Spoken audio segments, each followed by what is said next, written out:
புரட்டாசி மாதம் தமிழ் நாட்காட்டியின் 6வது மாதம். இந்த மாதம் பொதுவாக இந்தியாவின், குறிப்பாக தென்னிந்தியாவின் வைணவர்களால் கொண்டாடப்படுகிறது. புரட்டாசி என்று எந்த பெயர் வந்தாலும் இந்துக்கள் அசைவ உணவை உண்ணாத மாதம் இது என்று மக்கள் எப்போதும் நினைத்து கொண்டிருக்கிறார்கள்.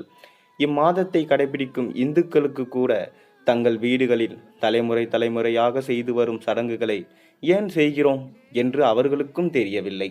புரட்டாசி மாத சடங்குகள் பற்றிய இந்த வலைப்பதிவில் மகிழ்ச்சியான மற்றும் ஆன்மீக வாழ்க்கைக்கு என்ன செய்ய வேண்டும் மற்றும் ஏன் செய்கிறோம் மற்றும் புரட்டாசியை ஏன் நாம் அனைவரும் கொண்டாடுகிறோம், அதற்கான ஒரு புராண கதை இருக்கிறது. அதாவது புண்ணிய நகரமான திருப்பதியில் வெகு காலத்திற்கு முன்பு பீமன் என்ற குழவன் வாழ்ந்து வந்தான். அவர் விஷ்ணுவின் தீவிர பக்தர். வெங்கடாஜலபதிக்கு சனிக்கிழமை தோறும் விரதம் அனுஷ்டிப்பதாக சபதம் எடுத்தார். துரதிருஷ்டவசமாக கடவுளின் தரிசனத்தை பெற கோயிலுக்கு செல்ல அவரது கடமைகள் அவருக்கு நேரம் கொடுக்கவில்லை. இறைவனை தன்னிடம் கொண்டு வர முடிவு செய்து களிமண்ணால் சிலை செய்தார். பூக்கள் வாங்க முடியாத அளவுக்கு ஏழையாக இருந்தான்.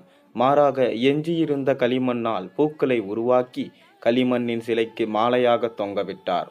கடவுளுக்கு வழங்குவதற்காக இனிப்பு மற்றும் பிற பிரசாதங்களை அவரால் செய்ய முடியவில்லை. தான் சாப்பிட்ட தயிர் சாதத்தை விஷ்ணுவுக்கு மட்டுமே பகிர்ந்து கொடுக்க அவனால் முடியும். சாம்ராஜ்யத்தின் அரசரான தொண்டைமானும் ஒரு பக்தி கொண்ட வைணவன். அவர் ஒவ்வொரு சனிக்கிழமையும் கோயிலுக்கு சென்று கோவிலில் உள்ள தெய்வத்தை தங்கச் சங்கிலியால் அலங்கரிக்கிறார். ஆனால் அடுத்த சனிக்கிழமை வரும்போது அவர் சிலையின் மீது மணல் மலர் மாலைகளை கண்டார். பூசாரிகள் திருடியதற்காக அவருக்கு சந்தேகம் வந்தது. இருப்பினும் விஷ்ணு அவருக்கு கனவில் தோன்றி குழவரை பற்றி கூறினார். மன்னன் தொண்டைமான் அந்த மனிதனை தேடிச் சென்று அவருக்கு நிதியுதவி வழங்கினார். ஆனால் பீமன் அதையெல்லாம் மறுத்து இறைவனை வழிபடுவதில் பக்தியுடன் இருந்தான். மன்னன் அவனுடைய பக்தியில் மிகவும் ஈர்க்கப்பட்டான். அன்றிலிருந்து இந்த புரட்டாசி மாதத்தில் கடவுளுக்கு பிரசாதம் ஒரு மண்பானையில் செய்யப்பட்டது. பிரம்மாண்டமான விருந்து தயாரித்து விஷ்ணுவுக்கு அளிக்கப்பட்டாலும் பக்தர்கள் எப்போதும் பிரசாதத்தில் ஒரு மண்பானை தயிர் சாதத்தை வைத்திருப்பார்கள். அது எப்பவும் அவருக்காக வைக்கப்படும். செவ்வாய் கிரகம் இந்து மதத்தில் கடவுளாக போற்றப்படுகிறது. அவர் புதன் என்று அழைக்கப்படுகிறார்.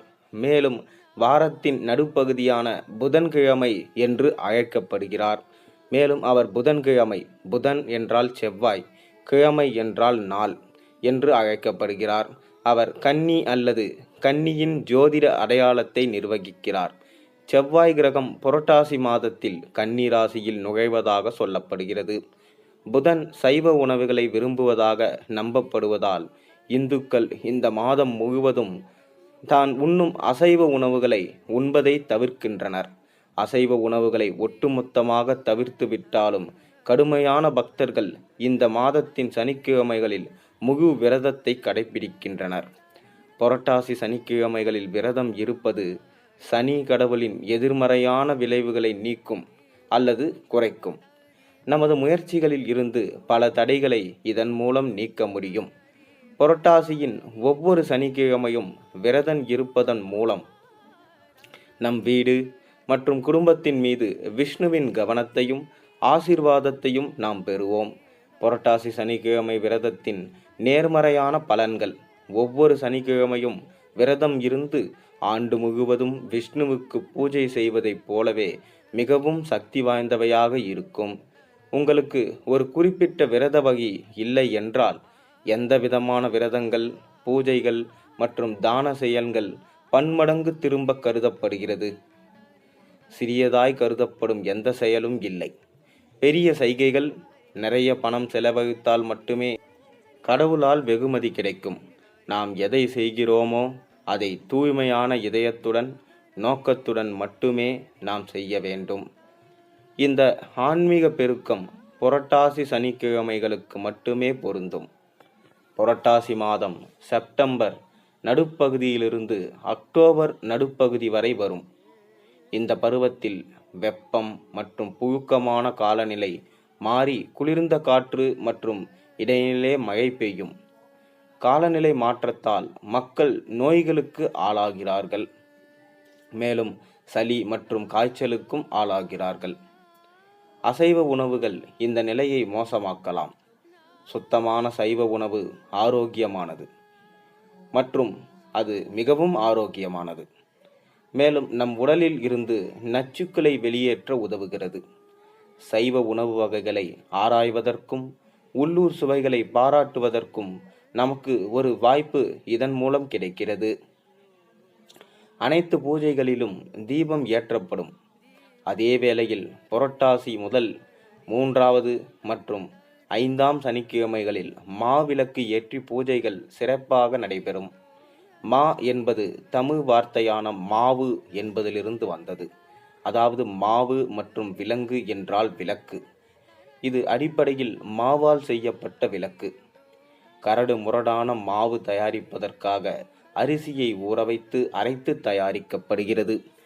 இந்த மாவில் வெல்லம், ஏலக்காய், பச்சை கற்பூரம், தேங்காய் துருவல் மற்றும் நெய் சேர்த்து கலக்கப்படுகிறது. மாவு கலவை ஒரு கோள வடிவில் மற்றும் ஒரு வெள்ளித்தட்டில் அமைக்கப்படுகிறது. அதை அழுத்தி நடுவில் ஒரு பள்ளம் உருவாக்கி நெய் மற்றும் திரியால் நிரப்பப்படுகிறது. இந்த விளக்கு எரிந்த பிறகு திரியை வெளியே எடுத்து விளக்கை பிரித்து பிரசாதமாக வழங்கப்படுகிறது. பொதுவாக புரட்டாசி மாதத்தில் அதிகாலையில் எழுவது நல்லது என்றாலும் பிரம்ம முகூர்த்தத்தின் போது, அதாவது அதிகாலை 4 மணி முதல் 6 மணி வரை எருந்தருளுவது மிகவும் நன்மை பயக்கும். வீட்டை நன்கு சுத்தம் செய்ய வேண்டும். குளித்துவிட்டு எண்ணெய் தடவாமல் தலைமுடியை கழுவவும். விஷ்ணுவின் திருநாமத்தை உங்கள் நெற்றியில் வைக்கவும். திரு என்பது மரியாதைக்குரிய சொல் மற்றும் நாமம் என்றால் பெயர். இது கடவுளின் பெயருக்கு அடையாளமாக மொழிபெயர்க்கப்பட்டுள்ளது. நெற்றியில் திருநாமத்தை தாங்கிய தென்னிந்தியாவின் வைஷ்ணவர்கள் ஐயாவகி மக்கள் என்று குறிப்பிடப்படுகிறார்கள். அதாவது அவர்கள் விஷ்ணுவின் வழியை பின்பற்றுகிறார்கள் அல்லது அவர்களிடமிருந்து வந்தவர்கள். இது 2 வெள்ளை கோடுகளுக்கு இடையில் ஒரு சிகப்பு கோடுடன் செய்யப்பட்ட 3 முனை அடையாளமாகும். இந்த அடையாளத்தை உருவாக்க பயன்படுத்தப்படும் வெள்ளை களிமண் நாமக்கட்டி என்றும் அழைக்கப்படுகிறது. கடவுளையும் அவருடைய தெய்வீகத்தையும் எப்போதும் நம் உணர்வில் வைத்திருப்பதற்காக இந்த குறி வைக்கப்பட்டிருக்கிறதாக சொல்லப்படுகிறது. அழகான கோலங்களால் வீட்டை அலங்கரித்து ஒவ்வொரு வீட்டு வாசலிலும் அல்லது குறைந்தபட்சம் வீட்டின் பிரதான கதவு சட்டகத்திலாவது மா இலை தோரணங்களை கட்டவும். வெள்ளிக்கிழமைகளில் லட்சுமி பூஜை செய்யும் பழக்கம் உங்களுக்கு இருந்தால் விளக்கெண்ணெய்க்கு பதிலாக புதிய எண்ணெய் அல்லது பசும்பாலில் இருந்து சுத்தமான நெய்யை ஊற்றவும். திரியை புதிய பருத்தி அல்லது பருத்தி துணியால் மாற்றி விளக்கை ஏற்றவும். விஷ்ணுவுக்கு எளிய நெய்வேத்தியம் அல்லது பிரசாதம் வழங்குங்கள். காலையில் பிரசாதம் தயாரிப்பது சிரமமாக இருந்தால் கடவுளை சாந்தப்படுத்த சர்க்கரை அல்லது வெல்லத்துடன் வறுத்த பருப்பை ஒரு எளிய பிரசாதம் போதும். ஒரு சொம்பு எடுத்து தண்ணீரில் சுத்தம் செய்யுங்கள். மென்மையான சுத்தமான பருத்தி துணியால் துடைத்து அதன் மீது 3 முறை திருநாமத்தை வைக்கவும். அதில் சில அரிசி மற்றும் நாணயங்களை வைக்கவும். இந்த சொம்பு தெய்வத்தின் முன் வைக்கவும். கடவுளிடம் பிரார்த்தனை செய்த பிறகு சொம்பு எடுத்து குறைந்தது 4 பக்கத்து வீட்டுக்காரர்களை அழைத்து அவர்களிடம் அரிசி பிச்சை கேட்கவும். கடவுளின் பார்வையில் நாம் அனைவரும் சமம் என்பதற்கு இது ஒரு பாடம். உங்கள் அண்டை வீட்டாரை அழைக்கும் போது கடவுளின் பெயரை கோவிந்தா கோவிந்தா என்று அழைக்கவும். அரிசியை வீட்டிற்கு கொண்டு வந்து அதனுடன் சைவ உணவை தயார் செய்யுங்கள். புரட்டாசியின் வழக்கமான சைவ மதிய உணவில் புழுங்கல் சாதம், சாம்பார் மற்றும் வறுத்த காய்கறிகள் இருக்கும். இனிப்பு பொங்கல், பாயாசம் போன்ற தென்னிந்திய இனிப்புகள் மற்றும் வடை போன்ற சாவூரிகளும் செய்யப்படுகின்றன. மதிய உணவு உண்பதற்கு முன் உணவு முதலில் பெருமாளுக்கு, அதாவது விஷ்ணுவுக்கு பிரசாதமாக வழங்கப்படுகிறது. முகு வாழை இலை தெய்வத்தின் முன் வைக்கப்படுகிறது.